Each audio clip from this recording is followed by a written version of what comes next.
Muy buenos días, me da mucho gusto saludarles, en esta ocasión de manera virtual. Por motivos de agenda no me fue posible acompañarles presencialmente. Sin embargo, quiero hacerles llegar este mensaje con motivo del conversatorio organizado por el Día Mundial Sin Tabaco.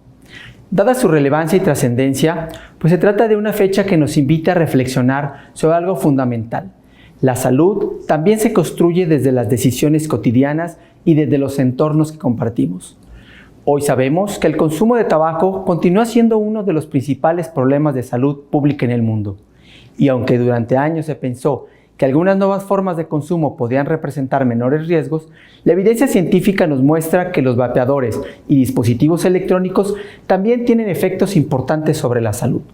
Por eso, hablar de este tema sigue siendo necesario, porque detrás de cada cigarro o de cada emisión nociva, además de las consecuencias físicas, también existen impactos en la salud mental, en la calidad de vida y en las personas que conviven diariamente con el humo de manera involuntaria.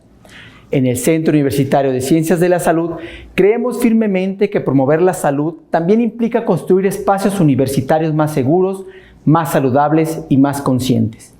Y eso solo es posible cuando existe información basada en evidencia, diálogo abierto y una comunidad dispuesta a cuidarse mutuamente. Quiero reconocer y agradecer a la Coordinación General de Recursos Humanos de nuestra universidad y a quienes lideran los programas Calendario de la Salud y espacios 100% libres de humo, de tabaco y emisiones del CUCS, por impulsar este conversatorio y generar espacios de diálogo y conciencia para nuestra comunidad universitaria. Agradezco especialmente a las y los trabajadores universitarios que hoy participan en este conversatorio y a quienes siguen esta transmisión desde las redes sociales del CUCS.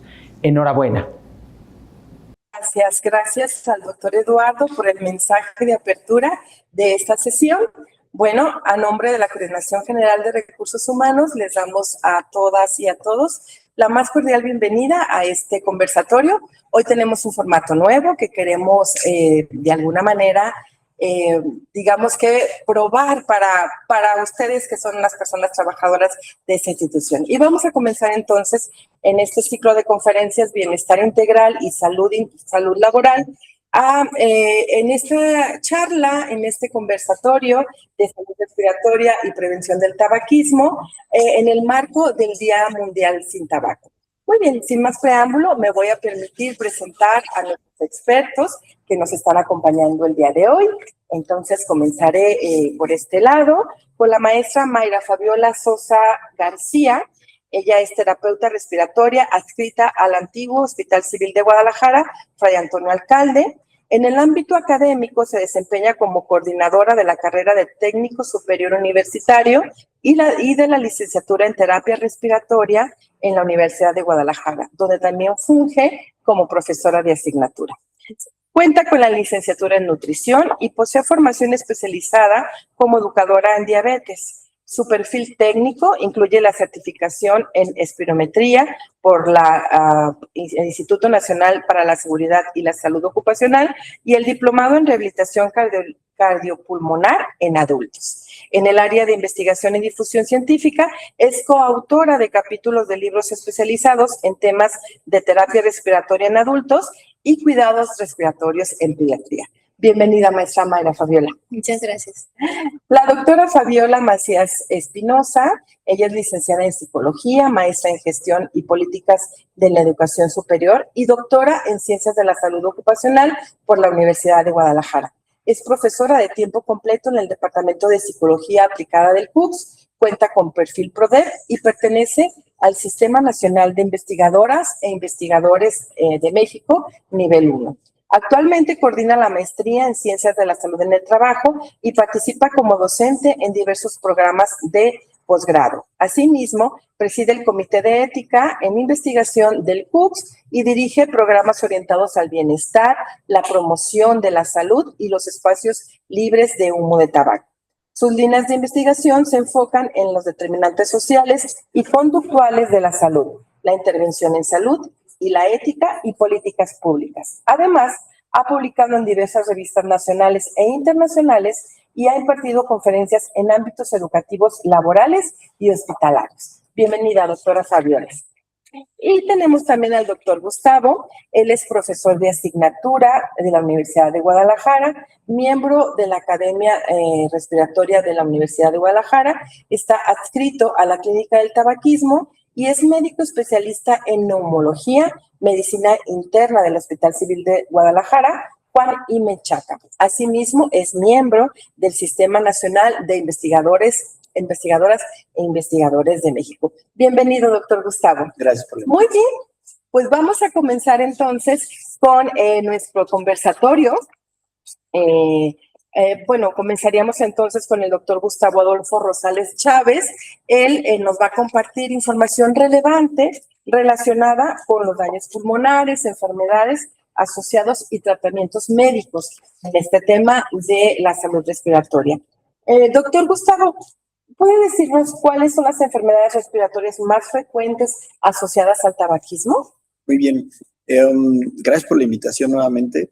Aquí hay que dividir entre los riesgos que ocasiona el tabaco o el tabaquismo o el fumar agudos y crónicos, porque alguien puede decir, bueno, a mí fumar, la enfermedad que más se relaciona o que más se le suele relacionar con el tabaquismo es la enfermedad pulmonar obstructiva crónica, que habitualmente le decimos EPOC, pero esa habitualmente da por fumar crónico.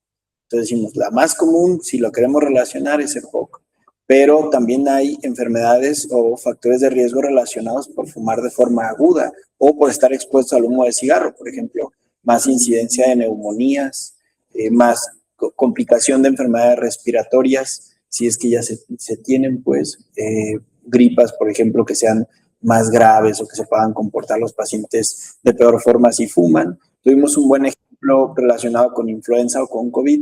Las personas que fumaban, a pesar de que no tenían enfermedad pulmonar obstructiva crónica o alguna condición relacionada, les iba peor si fumaban a que si no fumaban, por ejemplo. Entonces, no es una enfermedad directamente relacionada con el cigarro, pero sí es un factor de riesgo para que ciertas condiciones se comporten de peor manera. La más común, así decirlo, es enfermedad pulmonar obstructiva crónica.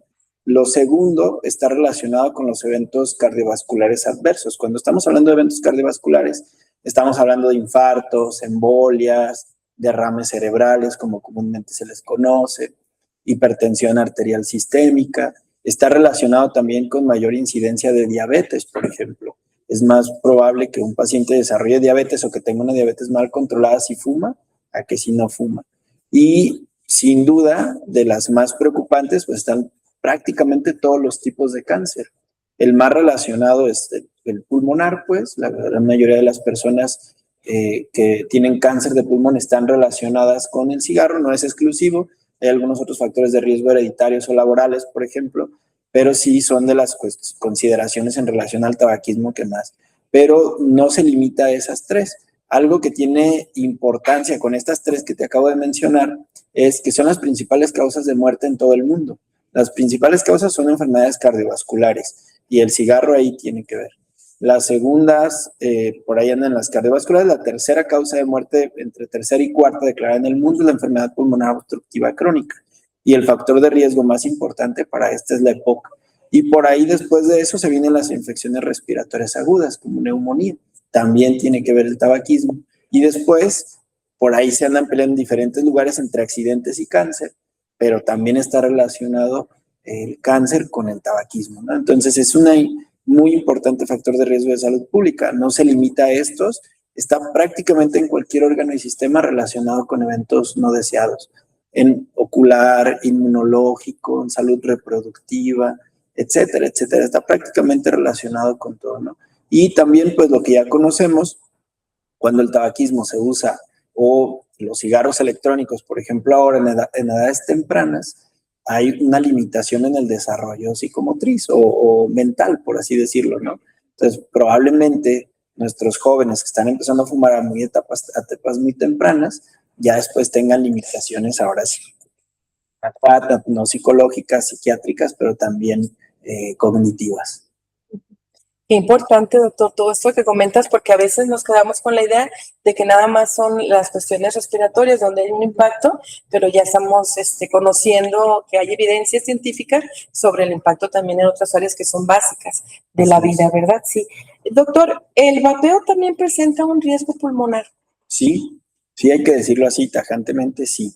Sí, presenta riesgo, y no solo a nivel pulmonar, también a otros niveles y en otros sistemas, así como lo estamos diciendo ahora, ¿no? Entonces, ya se le ha reconocido, los pacientes o las personas, pues, que vapean, tienen mayor incidencia de síntomas respiratorios de vía aérea superior y de vía aérea inferior. Es decir, obstrucción nasal, que tenga la nariz congestionada, moco, problema en la garganta, síntomas de reflujo, por ejemplo, gastritis, están más relacionadas con el vapeo.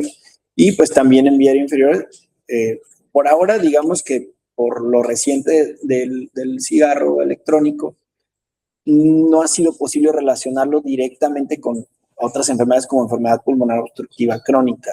Si bien ya hay algunos pacientes, que esto es complicado porque los que vapean suelen también fumar cigarro convencional, entonces a quién echarle la culpa de los dos, sin duda los dos tienen cierto peso, pero desarrollan EPOC, por ejemplo. Entonces decimos, bueno, esto parece ser que el consumo de los dos sería más acelerado, pero lo que sí sabemos ya con estudios en modelos animales y en modelos humanos, es decir, como saben, primero los estudios se hacen en modelos animales, sobre todo ratitas, es en los cortes y en las revisiones de los pulmones, los cambios tempranos por cigarro se parecen mucho a los cambios tempranos por cigarro convencional.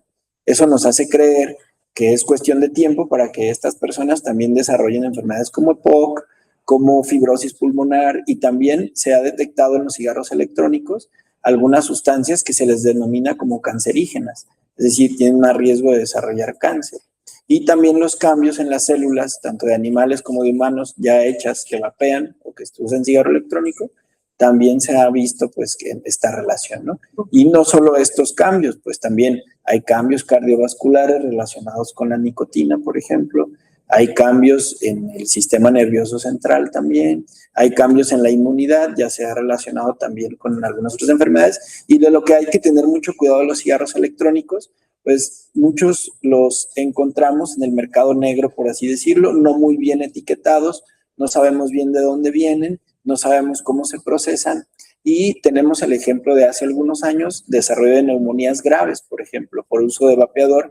Se lo relacionaron a que la sustancia que a alguien se le ocurrió mezclar no era la correcta o la adecuada y que por eso desarrollaron neumonías.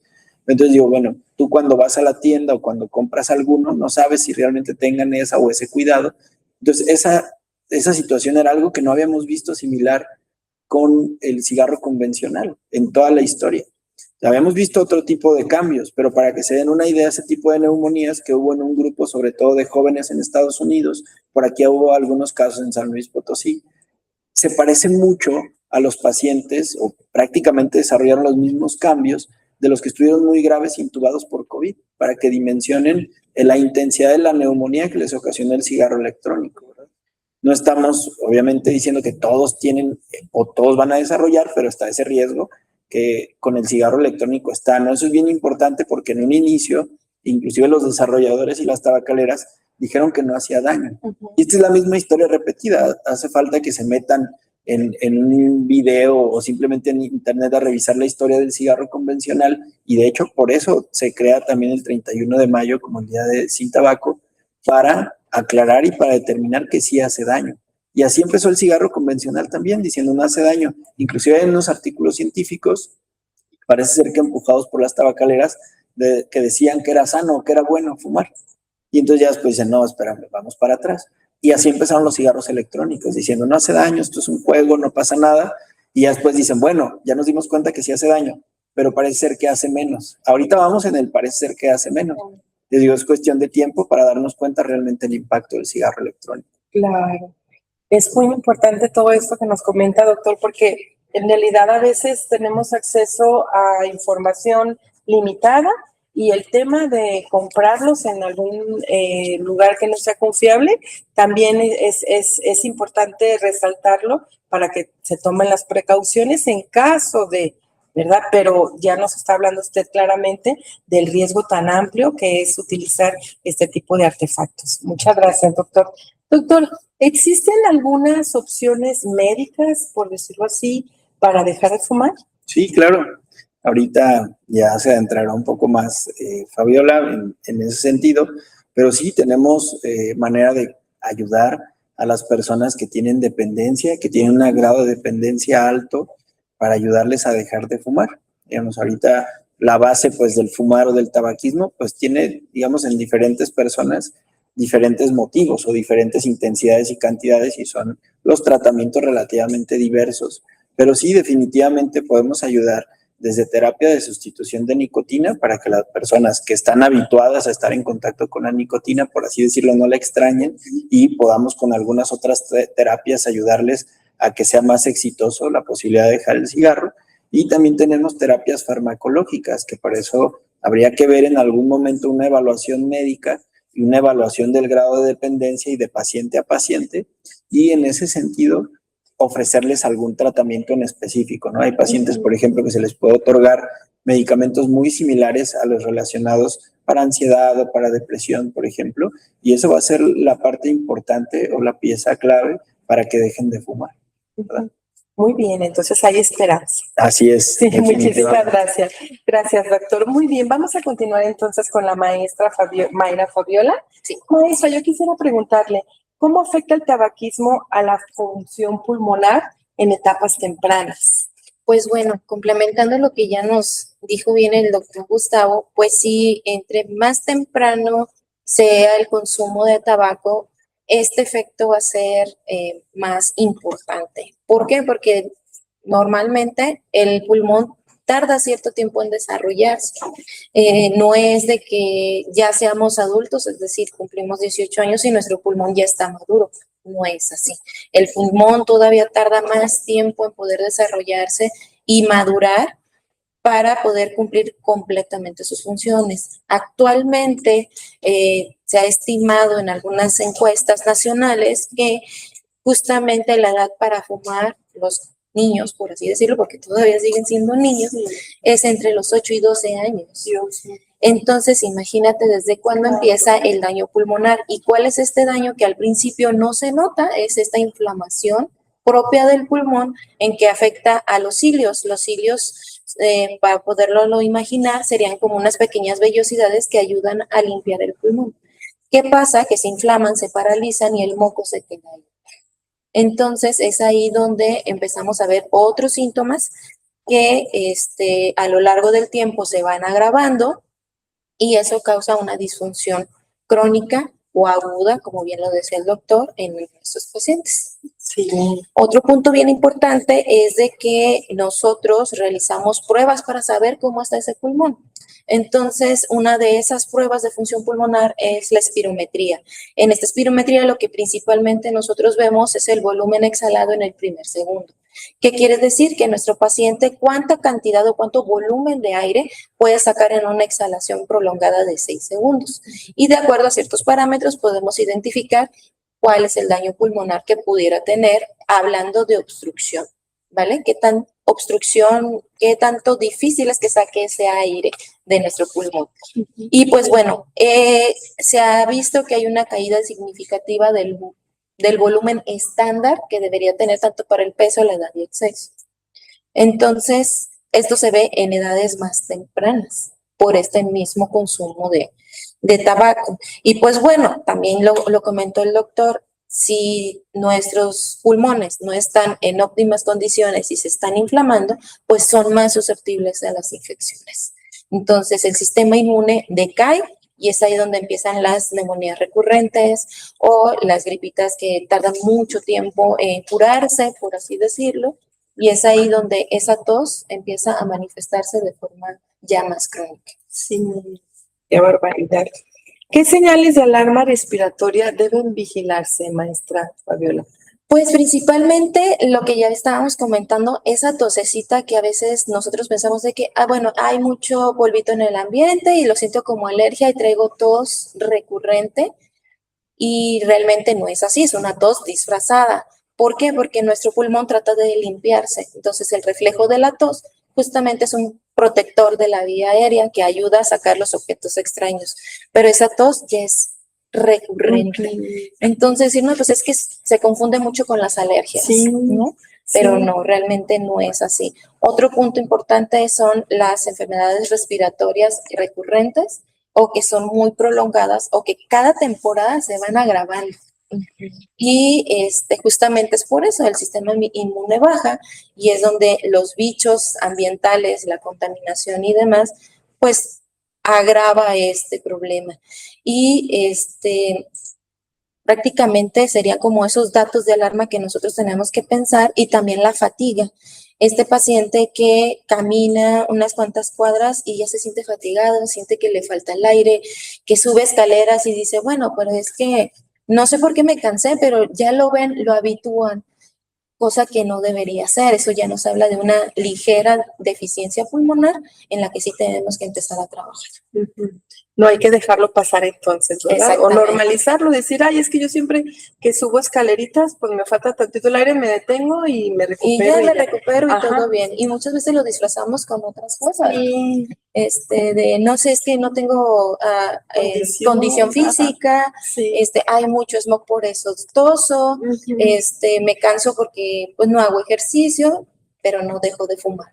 Entonces es ahí la importancia de tomar estos factores. Claro, muchas gracias, maestra. Hablando de estas condiciones, ¿qué hábitos nos podría usted ofrecer como opciones para las personas trabajadoras de aquí de la universidad para fortalecer nuestra salud pulmonar? Una de las tácticas o estrategias que nos han funcionado es hacer pausas activas con ejercicios de respiración. ¿Qué quiere decir esto? Pausar un momento y empezar a hacer ejercicios de diafragmáticos, ¿qué quiere decir? Ya ser más dirigidos hacia nuestro diafragma para que puedan respirar. Otra cuestión bien importante es la postura. No la pasamos en oficina mucho tiempo y por lo regular nuestra postura como tal es encorvada y esto no ayuda a que nuestro pulmón se expanda como debería ser. Entonces la higiene en la postura ayudaría mucho. Y hacer también las pausas activas tanto de ejercicio y de respiración. Y lo más importante, el cese del tabaquismo, acudir a los especialistas que nos pueden ayudar, neumólogos, clínicas para dejar de fumar, también las clínicas de terapia respiratoria para saber cómo está nuestro pulmón, porque con estas pruebas ayuda a los especialistas para saber en qué nivel estamos y qué tanto podemos progresar. Y si ya estamos en el tratamiento, pues ver cómo estamos, qué tanto hemos avanzado, cómo va nuestro pulmón. Entonces somos un equipo grande que apoyamos a las personas que están dispuestas a dejar el tabaco y que por alguna razón se les dificulta, pues bueno, justamente para eso estamos nosotros y está esta clínica multidisciplinaria para poderlos apoyar. Ahí en esta clínica, maestra, también podrán hacerse los estudios de espirometría y este tipo de cuestiones. Sí, así es. Justamente dentro de este equipo se encuentra la unidad de terapia respiratoria del CUCS, en el cual no solamente se van a hacer las espirometrías, sino algunos otros estudios de función pulmonar que requieran los pacientes, que obviamente dentro del equipo sean indicadas para ellos y se pueden hacer en la clínica. Ya sería dentro de la misma metodología de todos los lugares donde tiene que pasar nuestro paciente para poder rehabilitarse y poder reintegrarse y evitar el tabaco. Pero sí, justamente ahí es donde las podemos hacer. Muy bien, muchísimas gracias, maestra. Un placer. Bueno, yo quisiera mencionarles a las personas trabajadoras que tendremos un espacio para preguntas y respuestas. A veces, a lo mejor o posiblemente no pensamos en nosotros que posiblemente no fumemos, pero luego tenemos algunas preguntas relacionadas con algunos familiares o nos ha sucedido en otros eventos que hemos tenido de capacitación, donde nos dicen eso a lo mejor para mí, no en este momento, pero sí para algún conocido, algún familiar. Entonces, cualquier pregunta que tengan, por favor, siéntanse en la libertad de hacerla a través del chat de esta transmisión para que nuestros expertos nos puedan apoyar en contestar todas las dudas, todas las dudas que puedan tener respecto a este tema. Muchísimas gracias. Muy bien, vamos a continuar entonces con la doctora Fabiola Macías Espinosa. Doctora Fabiola, yo quisiera preguntarle, ¿cuál es la importancia de los espacios 100% libres de humo dentro de la Universidad de Guadalajara? Es muy importante, importantísimo el que trabajemos en esta estrategia, precisamente como dentro de ya medidas y la cuestión como además del marco legal y jurídico que ya nos determina pues que las escuelas, espacios públicos como transporte, ¿no? Hospitales, incluso pues todos estos espacios tienen que ser 100% libres de humo. Pero ¿esto qué implica? Aspectos fundamentales como entender la diferencia entre lo que es el fumador pasivo o lo que viene siendo también el humo de primera mano, de segunda mano y de tercera mano. Esto es muy importante entenderlo porque la persona que fuma, este humo que arroja no es inocuo, como lo comentaba el doctor Gustavo, ¿no? Entonces, este humo que emite el fumador, tiene un impacto en la salud de otra persona. Estas personas se les llama fumadores pasivos, y los fumadores pasivos son los que consumen este humo de segunda mano. Cuando estamos en un espacio 100% libre de humo de tabaco y emisiones, implica que todo el ambiente que está alrededor de ese lugar no existe esa emisión de humo. Lamentablemente, pues no se ha podido lograr al 100%, y también ese es un reto de estar reflexionando año con año en la cuestión del Día Mundial sin Tabaco, porque lo que estamos trabajando es en la sensibilización de estos espacios 100% libres de humo de tabaco. ¿Qué implican los espacios? No solamente es la colocación de señaléticas o letreros, hay unas cuestiones muy importantes. Por ejemplo, una persona que es fumadora debe de fumar en un área perimetral de 10 metros alrededor, ¿no? Entonces, por ejemplo, en el Centro Universitario de Ciencias de la Salud hemos trabajado mucho en reforzar esta parte y sensibilizar a la comunidad con relación a dónde una persona puede fumar alrededor de esto. Entonces, dentro de este perímetro sería 10 metros alrededor de la instancia o del hospital o del espacio universitario. O en caso de encontrarse otra persona cerca, tendría que ser un perímetro de 10 metros cuadrados, ¿no? Entonces, esto también es muy importante señalarlo. Hay que apagar los cigarrillos, dispositivos electrónicos. Hemos tenido pues esta problemática en toda la universidad, sobre todo en la parte de los chicos de los jóvenes, ¿no? Precisamente es un tema muy importante porque los jóvenes, los que están en preparatoria, son una población muy susceptible, sobre todo al consumo de tabaco y de dispositivos de nicotina, ¿no? Lo que son vapeadores y ahora esto que son las bolsas de nicotina. Entonces, todos estos productos son productos que ni deben de consumirse dentro de los espacios, ni tampoco debe de, debe ser área 100% libre. Entonces, ¿esto qué nos permite? Entender que la comunidad universitaria, pues, es diversa, es decir, tenemos personas o compañeros que no sabemos si tienen alguna enfermedad, crónica, ¿no? Que tienen diabetes, hipertensión, o que son compañeras que están embarazadas, o que a veces hay menores de edad, o hay centros universitarios que atienden a adultos mayores. Entonces, toda esta comunidad que entra a la Universidad de Guadalajara debe de estar cuidada en esta cuestión. ¿Por qué? Porque el fumador de segunda mano o el fumador pasivo a veces también desarrolla, o incluso a veces es más susceptible a este humo del cigarro para desarrollar estos padecimientos que acaba de comentar el doctor Gus y la doctora Fabi, ¿no? Entonces, una persona que es fumadora pasiva también puede tener estos efectos a la salud que podría tener un fumador activo. Por ejemplo, por eso es muy importante también en los hogares cuidar, ¿no? Dónde se fuma, cómo son los espacios, ¿no? Entonces, todos estos entornos inmediatos en donde se puede tener este acercamiento al humo de segunda mano tiene un impacto fundamental con todas las personas que están cerca. Incluso, por ejemplo, con las mascotas. Hay personas que pueden tener mascotas, un perrito, un gatito, y entonces todas estas mascotitas también están expuestas al humo del cigarro o a estas emisiones y también desarrollan enfermedades. El humo de tercera mano es aquel humo que se queda en las superficies, y cuando nosotros volvemos a tocar, o una persona que fumó en ese lugar o en ese espacio y alguien llega y toca esa superficie, entonces absorbe la nicotina y las sustancias que quedan ahí en esa superficie. Por eso es muy importante también que sea un espacio libre, porque al momento de que ya no existe precisamente estas moléculas que quedan ahí, pues definitivamente ya es un área que está, digamos, limpia, ¿no? Entonces, ¿qué pasaría si no se limpia? Pues ahí quedan suspendidas. Por eso es muy importante cuidar como toda esta cuestión del ambiente y del espacio 100% libre de humo de tabaco y emisiones. Sí, qué importante, doctora, porque no, a veces no nos percatamos de todos estos temas, de que ahí quedan entonces las sustancias que luego perjudican a todos los demás miembros, por ejemplo, de una familia o de un lugar donde estemos como interactuando, ¿verdad? Sí, sí, por eso incluso el tema de los restaurantes también ha sido un tema en donde ya se ha hablado mucho de crear como estos espacios de fumadores, no fumadores, ¿no? Tener un área para fumadores implica tener muchísimo cuidado en ciertas regulaciones, aspectos para que en realidad sí se pueda cuidar, sobre todo a quienes no fuman. Sí.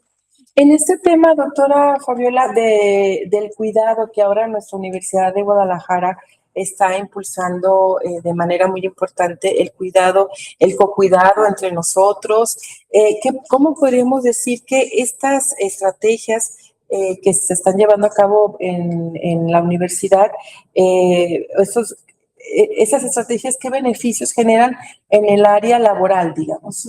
Esta estrategia, por ejemplo, de espacios 100% libres de humo. Sí, esto es muy importante porque a veces como que hablamos como de escuela, pero no pensamos como que es un lugar de trabajo, o sea, como al ser escuela vemos como estudiantes, profesores, pero también hay como toda una comunidad de trabajadores muy valiosa e importante. Entonces, esto tiene un impacto muy significativo, sobre todo en temas de ausentismo laboral, accidentes laborales, también muchas personas que son fumadoras, tal como lo comentaban mis compañeros, pues pueden presentar situaciones de enfermedad crónica y esto también hace que las personas tengan muchas ausencias de trabajo, permisos e incapacidades, ¿no? Entonces, esto también pues nos ayuda muchísimo para poder empezar a sensibilizar en torno a estos temas, ¿no? Laboralmente también nos ayuda a que, bueno, si tenemos un espacio 100% libre de humo de tabacos y emisiones, pues tener un área libre, ¿no? De humo. Ahorita, pues la contaminación ambiental que tenemos es muy alta. Si le sumamos además que es una persona fumadora, esto contribuye más al desarrollo de estas enfermedades respiratorias y de todos los padecimientos que estamos teniendo, ¿no? A veces uno dice, bueno, ya está la contaminación del ambiente, pues un cigarro, ¿qué me puede hacer? Mucho. Claro. Mucho, y a las terceras personas más, ¿no? Entonces, sí es muy importante cuidar esto.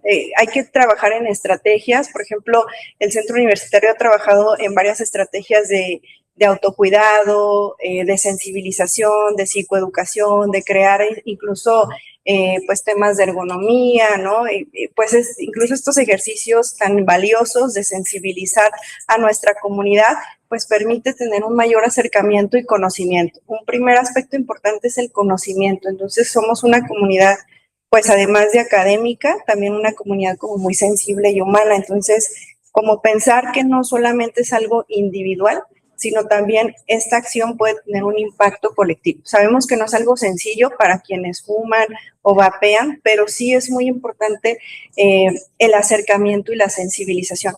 Hay algo que sí quiero como recalcar y es que, por ejemplo, un fumador pasivo sí tiene el derecho de decirle a alguien que es un fumador activo que apague su cigarro en un lugar donde es 100% libre de humo de tabaco y emisiones.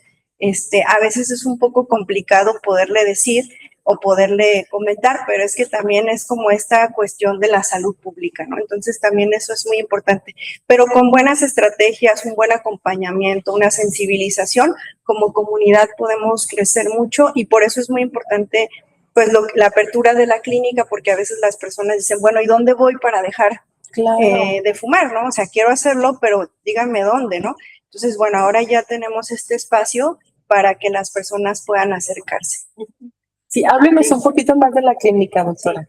Bueno, la clínica tiene un programa precisamente multicomponente o interdisciplinario y incluye o inicia con un diagnóstico general desde la parte de la salud física para poder detectar si la persona ya tiene alguna enfermedad crónica, si ya tiene algún tipo de padecimiento y luego se hace una revisión precisamente de la función pulmonar para ver cómo está su salud pulmonar y luego de allí se hace como una evaluación integral para poder detectar también sintomatologías relacionadas con la depresión, con la ansiedad, con temas de sueño, de manera general como hábitos y estilos de vida que tiene la persona. Esto es muy importante porque cada persona que es fumadora o consumidora, pues hay quienes, como lo comentaban mis compañeros, puede fumar y puede vapear al mismo tiempo o puede consumir otra sustancia. Entonces, a veces el tema no es solamente solamente el cigarro, sino hay un montón de situaciones. Entonces, el diagnóstico es individualizado, es para cada persona de acuerdo a sus características y posteriormente se pasa a la cuestión de la identificación del índice tabáquico. Es decir, el índice tabáquico es para poder identificar cuánto consumo de cigarrillos ha tenido la persona y cuántos cigarros consume y durante cuánto tiempo, para poder determinar la cantidad de nicotina que puede contener la persona en su cuerpo. O sea, además de todos los aspectos físicos y crónicos que podría tener el paciente, hay un aspecto importante que es la cuestión adictiva, que es la parte de la nicotina. Entonces, la nicotina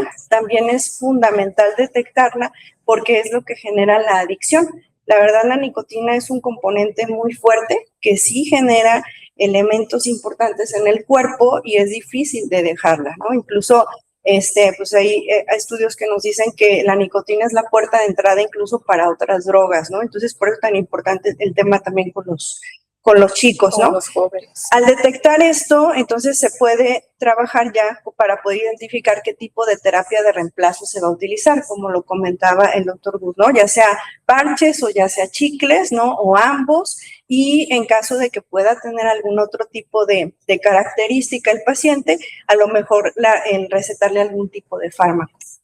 Y posteriormente, entonces, ya se pasa a la intervención psicológica, ¿no? Que son alrededor de 10 sesiones del programa y dentro de ello ya lleva todo este acompañamiento. De manera transversal también hay un abordaje desde la cuestión de la salud nutricional para poder ayudar al paciente también en estos temas, porque empiezan a tener pues ansiedad, ¿no? Temas relacionados con la alimentación, con el peso, con la cuestión corporal, y entonces eso también nos ayuda el asesoramiento nutricional para el acompañamiento del paciente. Y posteriormente hay una sesión de seguimiento o un programa de seguimiento donde todos los que son exfumadores se continúa el programa y el proceso a través de estas sesiones. Las intervenciones son grupales, o sea, es una intervención grupal porque esto nos garantiza mayor efectividad en el tema del dejar de fumar y sobre todo cuidar el tema de las recaídas, ¿no? Porque, pues sí, muchas personas han intentado dejar de fumar muchas veces, pero luego viene la parte de la recaída. Claro, claro. Sí, y para acceder a esta clínica se tiene que ser, puede ser cualquier persona, cualquier edad, o cuéntenos un poquito más de... Sí, el programa está orientado más que nada para adultos o en todo caso mayores de 16 años, obviamente con el consentimiento de los padres. Y y puede ser, o sea, está abierto al público en general, tanto a los compañeros de la Universidad de Guadalajara, a la comunidad académica y también a la población en general. Y el teléfono de la clínica es el 3310 58 5200, la extensión es 34091 y ya estamos abiertos. Ustedes pueden llamar ahí a la extensión y pueden hacer su cita. Es con cita y ya hacemos la agenda para iniciar con el proceso de la entrevista. Muy bien, muchísimas gracias, doctora. Pues es una gran oportunidad que tenemos muy cercana, ¿verdad? Para poder atender y prevenir todos esos elementos que nos han comentado los doctores. Muy bien. No sé, Juan Ramón, si pudiéramos ir viendo las preguntas. Si pueden repetir el número, por favor. Claro, lo repetimos. Sí, es 3310 58 5200 y la extensión es 34091. El horario que tenemos es de 9 de la mañana a 4 de la tarde. Muchas gracias, doctora. Y vamos a iniciar por las preguntas. Dice, el síndrome de abstinencia al tabaco, ¿cuáles repercusiones se presentan en el organismo? Bien, esa pregunta es interesante porque yo creo que va en el sentido de, ahorita me apoyaría un poquito en Fabi para que nos ayude a dar como los síntomas de abstinencia, sobre todo psicológicos, que suele haber más comunes. Pero ya es el paciente lo que nos suele decir es que dejó de fumar y se enfermó, ¿no? Dejé de fumar y me empezó la tos con flema y me da falta de aire, entonces mejor voy a volver a fumar. Ahí más bien es que tienen algún tiempo fumando y eso ya les ocasionó los cambios que comentaba Fabi. Problemas con las flemas, resequedad de las vías respiratorias, inflamación de la vía respiratoria superior, síntomas de reflujo, etcétera. Entonces, eso venía junto con el cigarro. Se deja el cigarro y los síntomas continúan. Para regresar a nuestra función pulmonar normal puede tomar meses. Para regresar a que un paciente se convierta en asintomático por completo puede tomar también semanas a meses.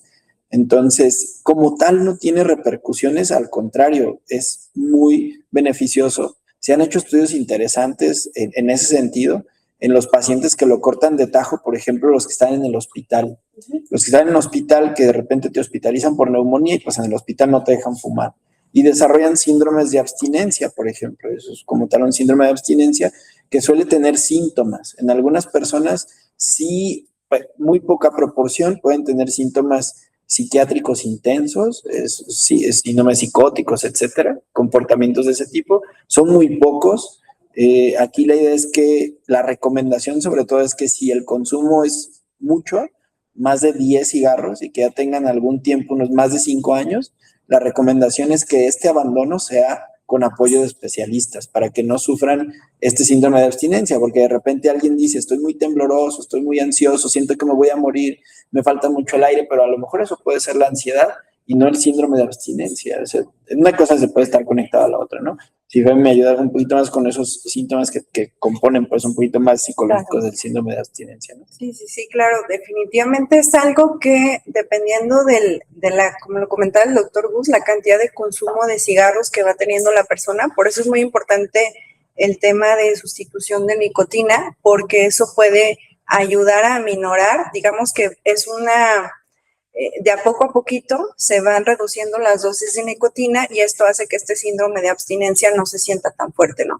Tal como lo comentaba el doctor Gus, va a depender de las características de la persona, también de qué tanto se sienta apegado o no al cigarro, pero usualmente lo que puede tener son insomnio, sueños vívidos, dolores de cabeza, mareos, pero sobre todo también irritabilidad, pues la ansiedad por querer agarrar el cigarro, pero precisamente pues es un periodo, es decir, es algo que no va a ser permanente, no va a ser latente, pero sin embargo, para quien lo está viviendo en ese momento es difícil y pues lo mejor es como regresar a lo ya conocido, ¿no?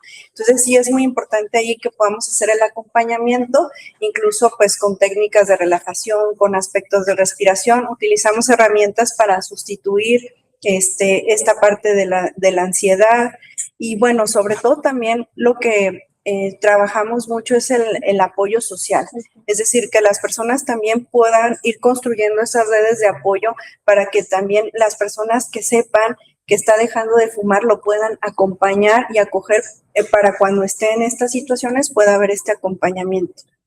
Pero ojo con la palabra repercusión, pues, porque como tal el abandono no nos ocasiona una repercusión, ¿no?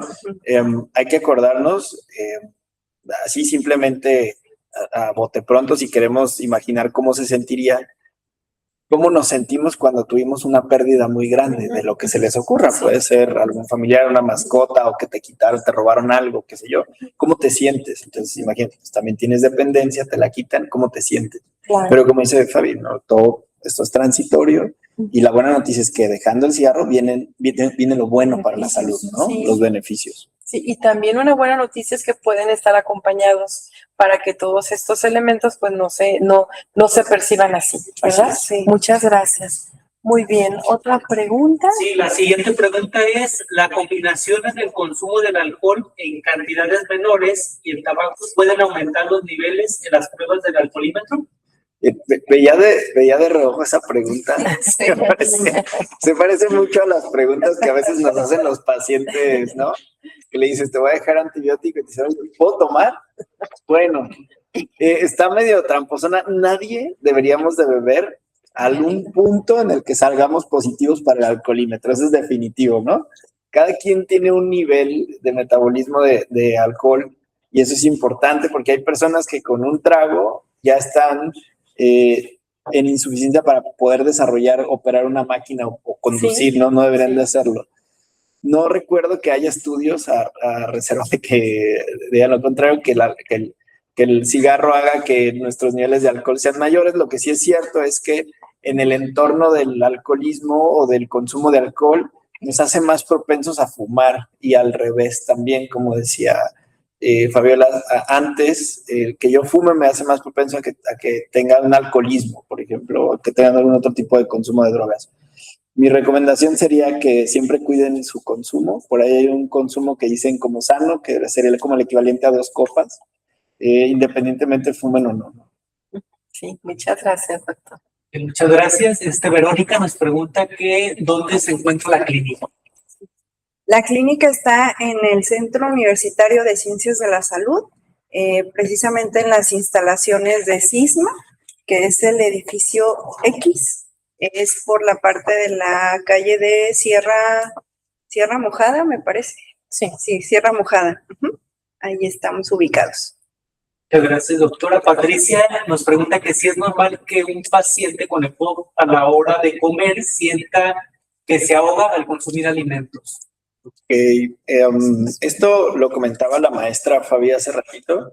Hay datos de alarma. Esta pregunta es muy ambigua. Mi recomendación es que en ese tipo de casos acudan al experto y vayan a consulta, porque ahorita le regreso la pregunta orientada a la maestra Fabi para que nos diga qué tipo de ayudas, por ejemplo, solemos dar en terapia respiratoria para que el paciente haga, por ejemplo, algo que se llama ahorro de energía o se aprenda a respirar o estos ejercicios de respiración. Hay pacientes, y esta pregunta, la respuesta es muy amplia, hay pacientes que tienen un grado de falta de aire tal que hasta comer les da falta de aire y les podemos ayudar con terapia respiratoria. Pero también un paciente que tiene POC, probablemente fuma o fumó, está más en riesgo de desarrollar cáncer de vía digestiva. A veces los cánceres de pulmón tienen metástasis a cuello, por ejemplo, a los ganglios del cuello, y eso hace difícil que coman. Entonces, es tan relativamente a la mano como decir, les damos terapia respiratoria y mejoran.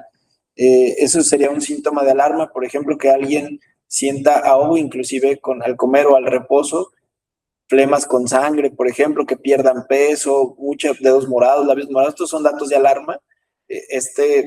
Digamos, hay que evaluarle para saber en qué sentido está, pero no es normal, o sea, definitivamente no es normal, ¿no?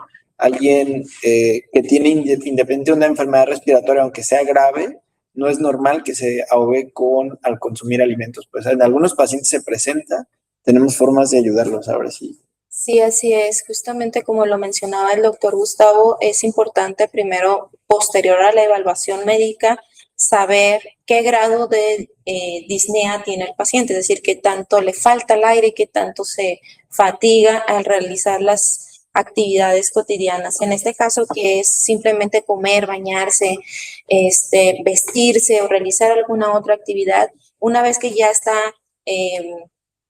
evaluada esta situación, en terapia respiratoria lo que podemos hacer es apoyarles con técnicas de ahorro de energía. ¿Qué es esto? Enseñarles a respirar cuando estén realizando las actividades diarias para que disminuyan la sensación de ahogo. O también, si están utilizando algún tipo de oxígeno, ya sea de alto flujo o solamente las puntitas nasales, también enseñarles cómo las tienen que utilizar a lo largo de todo el día y dentro de sus actividades. Esto acompañado de rehabilitación pulmonar para que se cierre este círculo y podamos ayudar al paciente. Aquí es una cosa bien importante que me ha pasado con algunos pacientes que sienten que mayor rehabilitación o mayor ejercicios va a ser más rápida la recuperación. No es así. Es un programa de 6 hasta 8 sesiones en el cual al paciente se le muestran las actividades que tiene que hacer para que pueda mejorar esa situación, pueda cansarse menos y junto con todo un tratamiento médico pueda restablecer o tratar de llegar a un mejor estado de calidad de vida. Eso es lo que estamos buscando principalmente. Pero si ya están estos datos de alarma que bien lo mencionan, que si se cansa para comer, para vestirse, para bañarse, cualquier actividad diaria, acudan a revisión médica, principalmente con el neumólogo, para que les haga una evaluación completa. Gracias. Muchas gracias. María Guadalupe nos pregunta que qué recomendarían a los padres que descubren que sus hijos adolescentes jóvenes empiezan a fumar o vapear y cómo actuar para evitar que se hagan adictos. Bueno, pues ese es todo un reto que estamos trabajando ahorita. Aquí el tema es escuchar, ¿no? Creo que la parte importante es como indagar un poquito más, sobre todo dónde los están adquiriendo, como lo comentaba el doctor Gus. Lamentablemente el tema de los vapeadores se regó como un virus, digamos, en el sentido de que son productos que incluso en México pues no están regularizados. Y ese es el principal problema que tenemos nosotros con estos tipos de dispositivos, que no sabemos en realidad qué es lo que contienen. Incluso para el tratamiento para dejar de fumar es más complejo saber las cantidades de nicotina o de los productos, de lo que contienen estos productos, debido a que vienen pues de un mercado que no es legal, ¿no? Y esto también tiene un impacto de saber dónde los están comprando, lo que están consumiendo y lo que contienen estos productos. Entonces, algo que es muy importante es como escuchar la historia de por qué es que, de dónde lo adquirieron, cómo lo compraron. Usualmente el tema está mucho en las escuelas y alrededor de las amistades, ¿no? Que es donde usualmente se da el proceso, que es lo mismo que, como lo comentaban los compañeros, se dio en la cuestión del cigarro, ¿no? Es decir, parece una moda, parece que es inocuo, se confunde, pero aquí es muy importante pues esta parte del acercamiento, de la escucha, de preguntar. También a veces es muy importante que se recolecte o se recabe el dispositivo. Estos también es importante que si los tienen también las podemos recibir ahí en la clínica para nosotros utilizarlo como un material educativo. Esto también nos ayuda mucho para sensibilizar a las escuelas, y si los padres tienen algunas dudas al respecto, también se pueden comunicar con nosotros a la clínica para ayudarles a manejar mejor el tema de la consejería.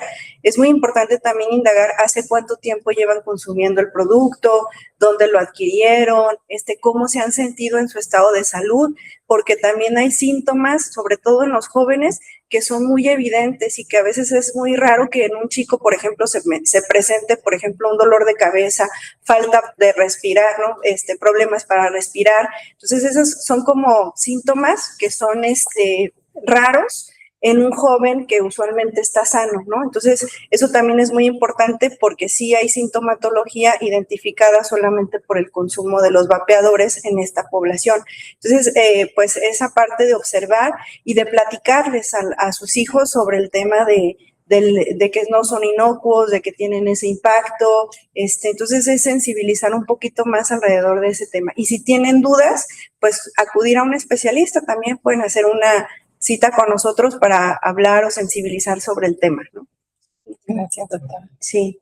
Muchas gracias. Gloria nos pregunta, dice, ¿es más dañino para quien lo ingiere o para quien lo fuma?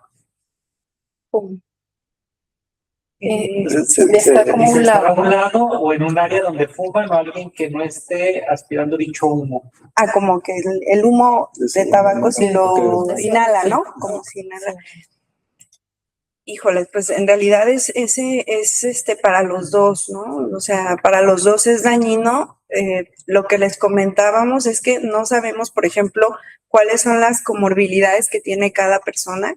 Incluso, por ejemplo, hay personas que son fumadores pasivos que ante la sensibilidad del humo y sus comorbilidades pueden desarrollar estos mismos síntomas, un cáncer de pulmón, problemas respiratorios, no sé, todas estas características, y que quizás el fumador todavía no lo presente, ¿no? Entonces a mí me parece que en los dos casos es afecta la salud de las personas. Una inquietud importante, sobre todo, por ejemplo, con vapeador, tabaco o cigarro convencional, pues, y con muchas sustancias, es esa pregunta de, ¿hace menos daño o más daño? ¿O es más dañino que esto otro?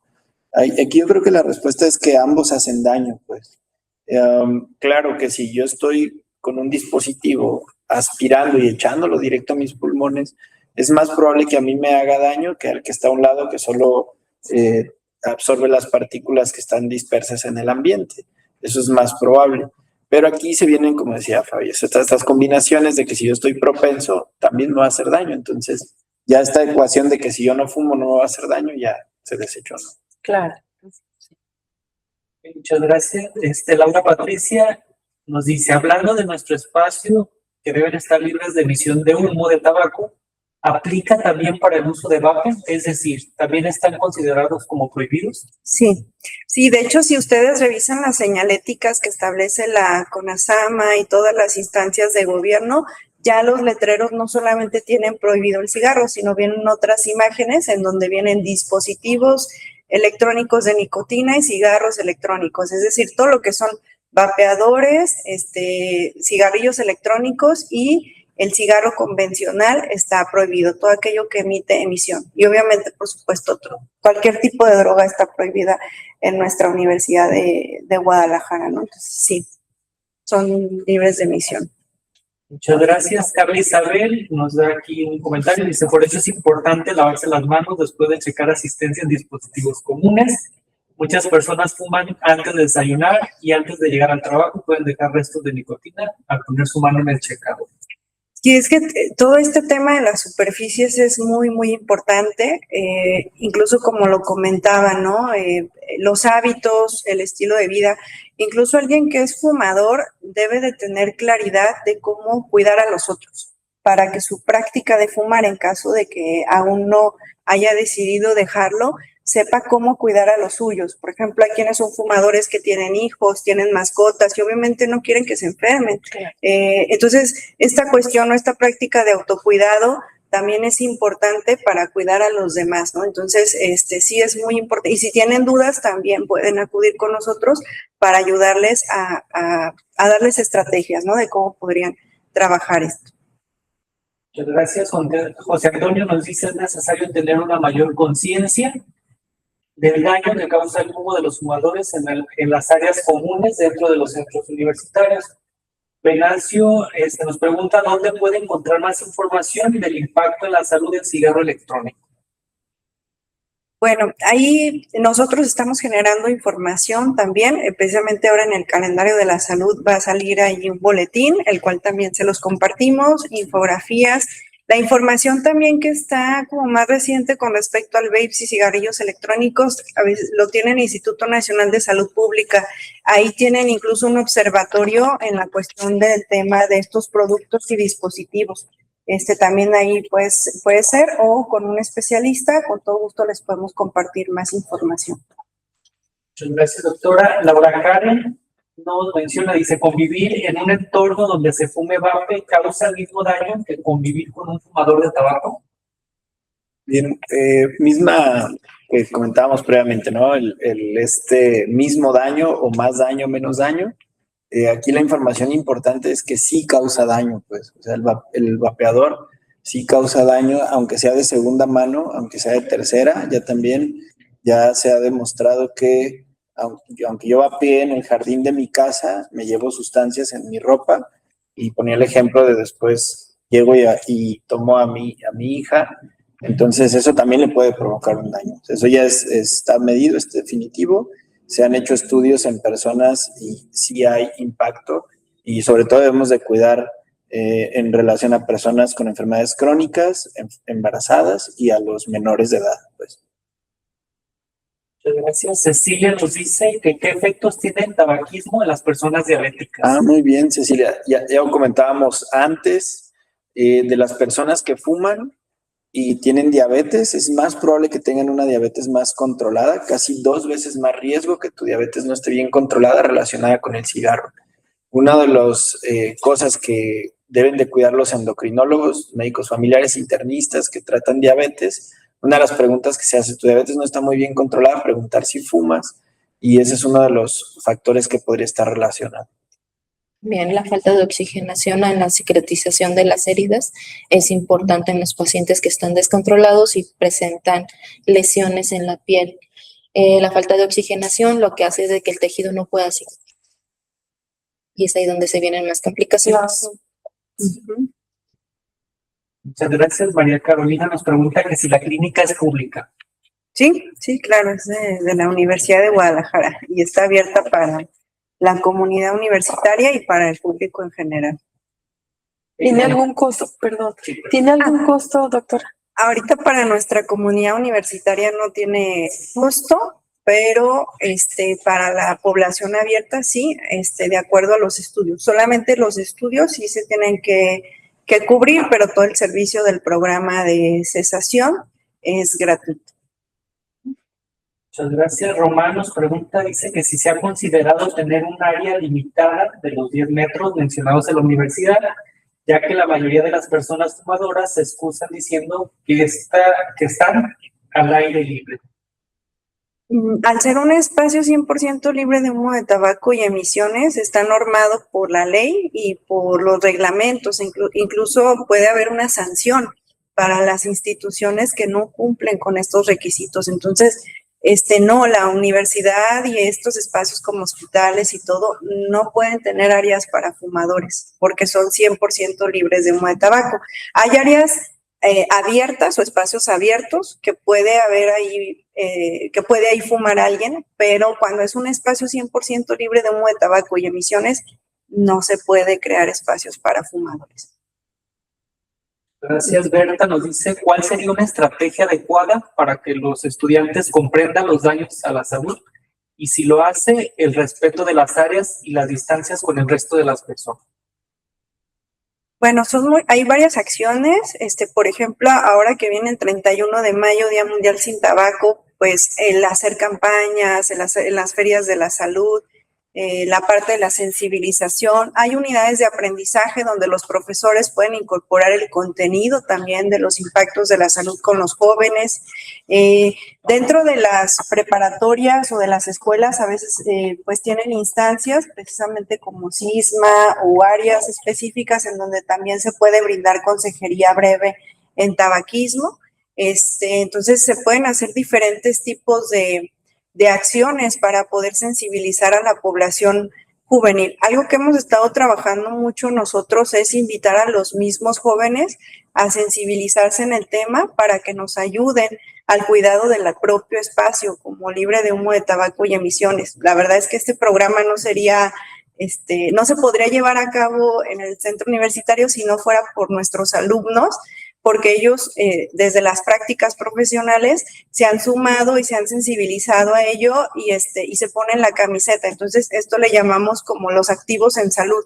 Entonces, estos activos en salud son las mismas personas o parte de la comunidad que se vuelven actores o promotores de la salud para poder fomentar esto, ¿no? Entonces, también eso son acciones que pueden permitir ayudar y sensibilizar sobre el tema. Gracias. Carlos Giovanni nos pregunta, dice que porque hay personas que fuman y se enferman seguido de la garganta, mientras que otras fuman y casi no se enferman. Bien. Les repetimos tanto en clases como a los pacientes que hay enfermos, no hay enfermedades globales, pues. Pueden tener algunas otras condiciones. La persona que está desarrollando enfermedades o síntomas respiratorios por el cigarro, pero el que no tenga síntomas o no se esté enfermando recurrentemente de la garganta, no quiere decir que fumar no le hace daño, ¿no? Esto se parece mucho a veces dicen, ¿no? El tío, el abuelo fumó y se murió de otra cosa a los 80 años. Sí, pero quizás, como decíamos previamente, tuvo una calidad de vida no tan buena los últimos 20 años, 25 años, estuvo visitando constantemente al médico, a urgencias, etcétera, etcétera. Entonces, ahí habría que evaluar como las condiciones específicas, pero no es que quien se enferma más o menos, pues no le haga daño, ¿no? Sino que ahí va. Muchas gracias, doctor. ¿La clínica realizan estudios para el diagnóstico de la apnea del sueño? La de terapia respiratoria, justamente hacemos los estudios para la clínica para dejar de fumar, pero en la clínica de la unidad de terapia respiratoria realizamos justamente esos estudios a un costo muy accesible, que también ese estudio puede ser de gran utilidad para los pacientes que tienen problemas de tabaquismo y quieren dejarlo, y ya justamente con una evaluación pudieran ayudarles todavía más. Que por cierto, el fumar también es factor de riesgo para apnea del sueño. Sí. Es decir, las personas que tienen apnea del sueño que roncan por la noche podría estar relacionado con el cigarro. Así es. Muchas gracias. Raquel nos dice, mi mamá tiene 91 años y toda la vida fumó. Ahora está en una casa de descanso donde no lo puede hacer, pero los fines de semana que está en la casa quiere fumar y se pone un poco intensa con que le den sus cigarros. ¿Qué podemos hacer? Sus pulmones están en perfectas condiciones, pero sí de repente tose. Ya hay un dato ahí. Bueno, es complicado porque pues estamos sentados de este lado y la recomendación es que se busque una alternativa, ¿no? Una alternativa definitivamente puede ser la clínica para dejar de fumar, los especialistas, estas vías. Y en ese sentido, por ejemplo, hay algunas estrategias que estamos haciendo con las personas que intentando que dejan de fumar, por ejemplo, que tienen muchas ganas de fumar y le das una paletita, por ejemplo, ¿no?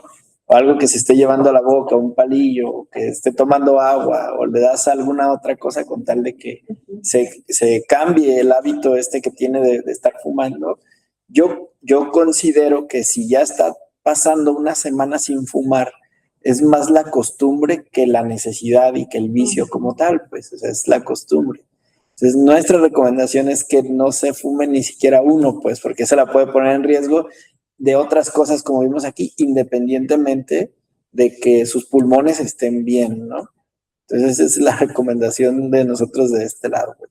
Si les es muy difícil, se les está haciendo muy difícil, pues hay especialistas, hay clínicas. La recomendación es que se acerquen para algunas estrategias que podrían emplear para que deje de fumar en definitivo. Muchas gracias. Misael nos dice que si podrían darnos algunos ejemplos de ejercicios para mejorar la respiración. ¿Sí? Claro que sí. Trabajar. A trabajar.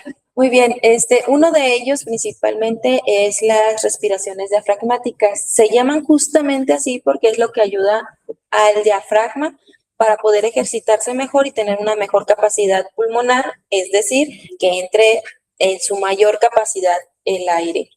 Es muy sencillo. Les pedimos que tengan se sienten correctamente. ¿Qué es sentarse correctamente? Es justamente poner los pies sobre el piso, la cadera bien hacia atrás, espalda derecha y hombros relajados. Y pedimos que al momento de inhalar, pensemos que nos inflamos como un globo y justamente el abdomen se hinche lo más que se pueda justamente cuando inhalamos. Y cuando exhalamos, hagamos el ejercicio de meter el ombligo hacia adentro, sacando el aire como si estuviéramos silbando o estuviéramos soplando. Realizando este ejercicio en determinadas situaciones nos puede ayudar para dos cosas. Una, ayudar al diafragma a fortalecerse junto con todos los músculos respiratorios y ayudar a nuestra capacidad pulmonar. Y dos, a bajar la ansiedad y respirar mejor. Que de igual forma les podemos pasar la información de este ejercicio y algunos otros para que lo puedan realizar en pequeñas pausas activas dentro de los espacios de la oficina. Muchas gracias, doctora. Rubén nos dice que si los difusores también son nocivos. En algunas no son nocivos como tal. Estamos hablando de los difusores, ojo, estoy diciendo de los difusores que ponemos aquí para que haya olorcito, por ejemplo. En algunas personas les puede ocasionar síntomas, sobre todo los que tienen rinitis, sinusitis, alergias, etcétera. El inhalar algunos olores o algunas condiciones que son diferentes al aire puro puede ocasionarles síntomas respiratorios. No es propiamente que sean dañinos. Espero que esté hablando de esos difusores porque por ahí hay alguna forma en que aspiran a otras sustancias que definitivamente no es recomendado, ¿no? Pero estos difusores, si no le ocasionan síntomas respiratorios y le va cómodo y le gustan, puede utilizarlos, no hay problema. Lo único que está demostrado y recomendado que funciona para que la calidad del aire sea mejor en algún ambiente, sobre todo para pacientes alérgicos, son los purificadores, son diferentes, se llaman purificadores. Los difusores es como para que huela rico y algunas personas les puede ocasionar síntomas si notan que después de poner el difusor como garraspera, moquito, congestión nasal, picor nasal en los ojos, quítenlo porque eso les está probablemente ocasionando eso. Gracias. Daniela dice que si como docentes podemos retirar los vapeadores, o cigarros si encontramos a los estudiantes fumando dentro de las instalaciones. Aquí es muy importante que cada centro universitario o escuela preparatoria tenga un comité de espacios libres de humo de tabaco y emisiones, tal como lo marca la normativa, para que puedan trabajar con estrategias muy específicas para poder ver cómo se va a trabajar con la sensibilización y no llegar directamente y retirar un vapeador, porque también eso es algo, o sea, la cuestión aquí es no generar precisamente ni conflictos ni estas cuestiones en las dinámicas. Sin embargo, es muy importante que se revise en cada institución y en cada preparatoria debido a la autonomía pues que tiene cada instancia para poder ver cuáles son las normativas y formas de actuación.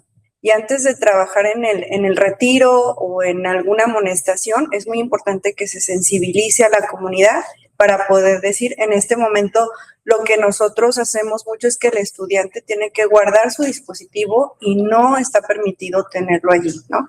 Lo que sí es, bueno, obviamente está prohibido otro tipo de prácticas, ¿no? Como venta de productos, todo eso, claro que son otras situaciones, pero eso sí está prohibido, ¿no? Entonces sí es muy importante como cuidar toda la estrategia, ¿no? No nada más como retirar el cigarro o retirar el vapeador, sino hacer una sensibilización. Lo que nosotros apostamos mucho es porque las personas, bueno, pues en una comunidad universitaria, pues podemos dialogar, podemos comentarlo, podemos hablarlo y entonces podemos pedir a la persona que apague su cigarro o que antes de entrar a la institución o que ingrese guardando ese dispositivo y que no lo utilice en el contexto o en el entorno universitario. Muchas gracias, doctora. Mónica nos dice, hay vapeadores y dispositivos nuevos que no tienen combustión. ¿Esos sí están permitidos? No, nada, no. Es que en realidad aquí el tema es el impacto a la salud y sobre todo el tema de la industria tabacalera que genera estrategias y herramientas nuevas para el tema de generar nuevos consumidores, ¿no? Entonces, lo más importante es estos productos no se deben de tener dentro de las instituciones. También hay algo importante que hay que sensibilizar, que es el tema del medio ambiente. El cigarro convencional, todas las colillas de cigarro, contaminan muchísimo. Y estos dispositivos de nicotina también contaminan muchísimo el medio ambiente, el agua. Estamos teniendo un problema muy fuerte de agua y no saben lo que contamina todo este tipo de productos. Entonces es muy importante sensibilizarnos no solamente en el sentido del otra persona, sino también del ecosistema o del ambiente. Imagínense el montón de basura que se puede generar dentro del centro universitario con el tema de estos productos, ¿no? O las ventas alrededor de estos productos. Entonces es muy importante que nos sensibilicemos como comunidad y no busquemos más bien como la manera del cómo sí hacerlo, sino más bien del cómo podemos cuidarnos como comunidad y prevenirnos en salud, ¿no? La verdad es que ninguno de estos productos tiene un beneficio positivo a la salud. Ninguno te va a dar más años de vida, ninguno te va a quitar una enfermedad crónica, ninguno te va a dar mayor bienestar.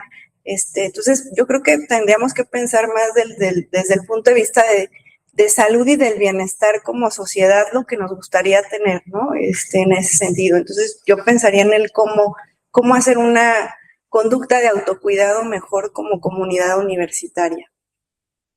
Muchas gracias, doctora. Norma nos dice que es muy importante la información que nos están brindando. Sin embargo, a su punto de vista, sería prudente que se previniera por medio de dinámicas interactivas con los estudiantes para hacer esta conciencia, o sea, con ellos.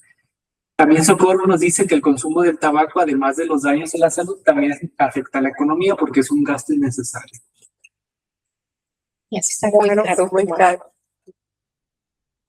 Aquí que si el costo es libre de humo, Pues toda la Debería ser universidad debería de ser 100% libre de humo de tabaco y emisiones, pero también hay que ir sensibilizando. Creo que en este marco, el 31 de mayo del Día Mundial Sin Tabaco, hay que volver a repensar cómo están nuestros espacios y pues invitar a toda la comunidad a sumarnos a hacer una universidad libre de humo de tabaco y emisiones. muchas gracias. Nos preguntan también que si hace el mismo daño fumar que masticar el tabaco. No hace el mismo daño, podríamos decirlo, el consumido por ahí alguna pregunta previa que decía algo de ingestión o algo así. Creí que se referían a eso. Pero no es que sea inocuo tampoco, o sea, sí hace daño. Tiene problemas digestivos, ocasiona problemas en los dientes, en la vía oral, y también, pues, la nicotina, ya dijimos, tiene efectos cardiovasculares, efectos psicológicos, psiquiátricos. O sea, tampoco el consumirla, aunque, digamos, no la estoy inhalando, pero la estoy tomando, consumiendo así, o las almohadillas, como decía Fabi, también tiene impacto en la salud, pues. Hace daño, yo les contestaría, hace daño diferente, no es que haga daño más o menos, pero sí hace daño, pues, ¿no? Gracias. Ya, nada más dos. Cerramos. La otra pregunta dice, ¿qué opinas sobre los inhaladores nasales para enfermedades respiratorias? Ok, aquí hay que definir a qué tipo de inhaladores se refiere. Hay dos que son muy empleados por nosotros. Una son los lavados nasales. Los lavados nasales en rinofaringitis aguda, es decir, en las gripas comunes, sobre todo que tienen congestión nasal o que tienen mucho flujo nasal, pueden ayudar. Inclusive en niños, los lavados nasales ha demostrado que disminuye la necesidad de darles antibiótico en estos episodios. La otra es esteroides y antihistamínicos nasales. Y en algún grupo de personas, sobre todo los que tienen rinitis alérgica o algún tipo de rinitis, los esteroides nasales, que son desinflamatorios, pueden ayudar en esos escenarios. Se han hecho estudios de gripas y usar esteroides inhalados. Parece ser que no hay como tanto efecto, pero en algunos grupos pueden ayudarles a recuperarse más pronto. También en algunos otros escenarios, los pacientes que tenían rinitis alérgica y que usaron esos inhaladores, parece que les iba menos mal con las gripas y con influenza, con COVID, pero parece que es más porque su enfermedad está bien controlada, más que por el inhalador per se, porque después empezaron a comprarse inhaladores para estarlos usando, pero parece ser más que sea por eso. Pero en ese escenario, pues funcionan, ¿no?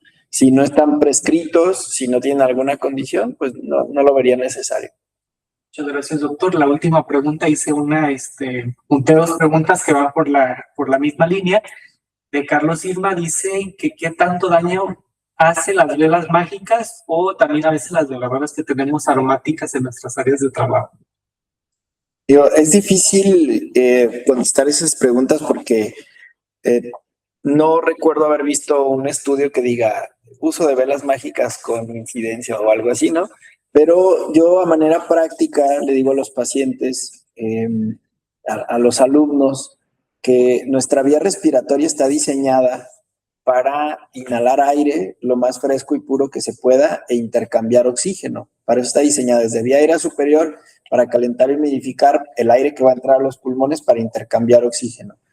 Cualquier cosa que no sea el componente que está en el aire ambiente puede potencialmente causar síntomas respiratorios o daño. Y eso lo hemos visto en relación a contaminación, tóxicos, humo, quemas, fogatas, cocinar con leña, la carnita asada con carbón. Potencialmente nos puede ocasionar síntomas y en algunas personas de forma crónica, sobre todo enfermedades respiratorias.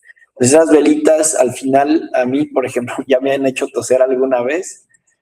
Al final que está muy padre el fueguito que sacan y todo, pero cuando al final sale un humo y ese humo a la hora de estar ahí cerca y respirarlo me ha dado a mí tos. Cualquier cosa que les pueda detectar por ahí un aroma diferente o que les ocasione malestar puede ocasionar potencialmente daño, ¿no? Ahora, ¿qué tanto daño puede ocasionar después esa tosecita y garraspera si ya no está inhalando? Pues a lo mejor no mucho, pues, pero no decirlas, es complicado, pues. Claro.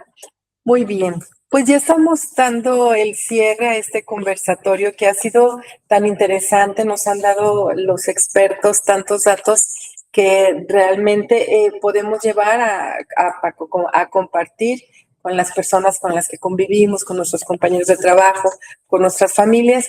Ya como último paso, me gustaría que los expertos nos dieran un mensaje de cierre, un mensaje breve para cerrar ya este conversatorio, y comenzaríamos con la maestra, por favor, la maestra Fabi, que nos dé un mensaje breve de cierre de esta sesión. Pues principalmente tener la conciencia de cuidarnos, tener ese autocuidado, analizar qué estilo de vida estamos llevando para tener una mejor calidad de vida. Esto nos va a llevar no solamente a nuestro autocuidado, sino a cuidar a los demás y al ambiente, a las personas que están cerca de nosotros. Si ves que es un agente nocivo, que no solamente te hace daño a ti, sino a los demás, lo más ideal sería dejarlo. Y para poder dejarlo, para eso estamos nosotros, para poderles apoyar. Muy bien, muchas gracias, maestra Fabiola. Doctora Fabiola. Muchas gracias. Igualmente, pues, sumarme a las felicitaciones y reconocimiento a las y los trabajadores que se conectaron el día de hoy y que siguen muy de la mano estas actividades, las cuales son muy significativas, y nuevamente invitarlas a quienes estén interesados a incorporarse a la clínica para dejar de fumar, y también pues sumar como comunidad, ¿no? En este 31 de mayo sensibilicemos, hablemos del tema y bueno, pues aquí estamos nosotros para apoyar. Muchísimas gracias, doctora. Gracias, doctora Fabiola. Doctor Gustavo. Bien, pues un par de cosas.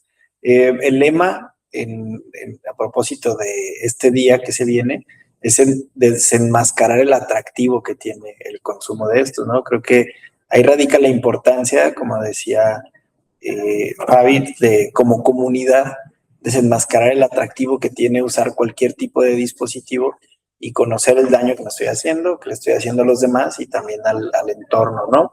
Invitarlos a la clínica si es que saben de alguien, conocen o tienen dependencia o quieren saber cómo hacer para dejar de fumar o alguna recomendación, que se acerquen a la clínica. Y la otra es que si tienen síntomas respiratorios persistentes, sea que hayan fumado, que fumen o hayan dejado de fumar, pues que se acerquen también con un especialista. Muchísimas gracias. Bueno, nosotros estaremos entonces cerrando este conversatorio. Recuerden que está el código QR para que registren su asistencia y les haremos llegar el material que muy amablemente los doctores nos estarán dejando para ustedes, algunas infografías, algunos datos sobre ejercicios respiratorios, incluso también los datos de la doctora y de la clínica para que lo tengan a la mano. Se los haremos llegar a través de las áreas de recursos humanos, de las áreas de personal de su centro universitario, de su escuela preparatoria. No duden en pasar por ahí y pedir todo el material que ustedes consideren necesario. A nombre de la Universidad de Guadalajara, de la Coordinación General de Recursos Humanos, de la Coordinación para el Desarrollo del Personal Universitario, les damos las gracias por habernos acompañado y bueno, nos veremos para la próxima sesión que tendremos con todos ustedes. Muchísimas gracias y que tengan muy bonito día.